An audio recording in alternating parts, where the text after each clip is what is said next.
ایک حدیث کے اندر آتا ہے کہ کچھ لوگ ہوتے ہیں عبادت میں کمزور، اگر ان کے اخلاق زیادہ ہوں تو آخرت کے اونچے اونچے مرتبے ان کو ملا کرتے ہیں۔ حضرت انس رضی اللہ عنہ سے روایت ہے، نبی علیہ السلام نے فرمایا کہ آدمی بلند اخلاق کی وجہ سے آخرت کے اونچے مرتبے کو اور اچھے درجے کو پا لیتا ہے، حالانکہ وہ عبادت میں کمزور ہوتا ہے۔ عبادت میں کمزور ہونے سے کیا مراد؟ کہ فقط فرائض پورے کر لیے، واجبات پورے کر لیے، بہت زیادہ نفل نہیں پڑھتا، لمبی لمبی نفلیں نہیں پڑھتا، بہت زیادہ مراقبے نہیں کرتا، لیکن اخلاق کے اندر وہ اتنا میٹھا ہے، ہر آدمی اس سے بات کرنا پسند کرتا ہے، ہر آدمی اس کے قریب ہونا پسند کرتا ہے۔ ان اخلاق کی وجہ سے وہ عبادت گزار لوگوں سے آگے چلا جاتا ہے۔ ایک حدیث کے اندر آتا ہے کہ آدمی بسا اوقات عبادت گزار نہ ہونے کے باوجود جنت کے بہت بلند درجوں کو صرف عمدہ اخلاق کی وجہ سے حاصل کر لیتا ہے۔ کہ نماز تو پوری ہے، فرائض پورے ہیں، روزہ حج زکوٰۃ پورے ہوتے ہیں، لیکن بہت زیادہ اعمال نہیں ہوتے نیکیوں کے، لیکن اخلاق بہت اچھے ہوتے ہیں، نرمی سے بات کرتا ہے، دوسرے کا خیال رکھتا ہے، تو اس بندے کو اللہ رب العزت جنت کے اعلیٰ درجات عطا فرما دیتے ہیں۔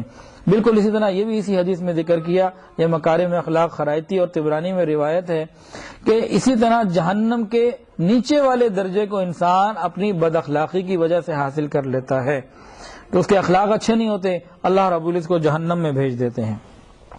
جنید بغدادی رحمۃ اللہ علیہ فرماتے تھے کہ 4 کوالٹیز ایسی ہوتی ہیں، 4 صفات ایسی ہوتی ہیں جو انسان کو بہت ہی بلند و بالا درجات پر پہنچا دیتی ہیں۔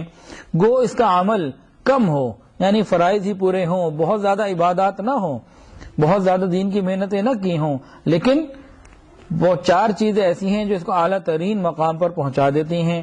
غور کرنے والی بات ہے وہ کون سی 4 باتیں ہیں؟ ایک تو بتایا حلم، تحمل مزاجی، دوسرا بتایا سخاوت، اور تیسرا بتایا تواضع، اپنے آپ کو جھکا کے رکھنا، اور چوتھا بتایا حسن اخلاق۔ یہ 4 باتیں جس کے اندر ہیں، فرماتے ہیں کہ اس کو بلند و بالا درجات مل جایا کرتے ہیں۔ اور ایک بزرگ ہیں ابو العباس رحمۃ اللہ علیہ فرماتے تھے کہ کوئی شخص بلند و بالا درجات بغیر اچھے اخلاق کے حاصل کر ہی نہیں سکتا۔ حضرت عمر فاروق رضی اللہ عنہ کا قول ہے، فرماتے ہیں کہ لوگوں کے ساتھ اچھے اخلاق سے ملا کرو، گو ان کے اعمال کی مخالفت کرو۔ کیا مطلب؟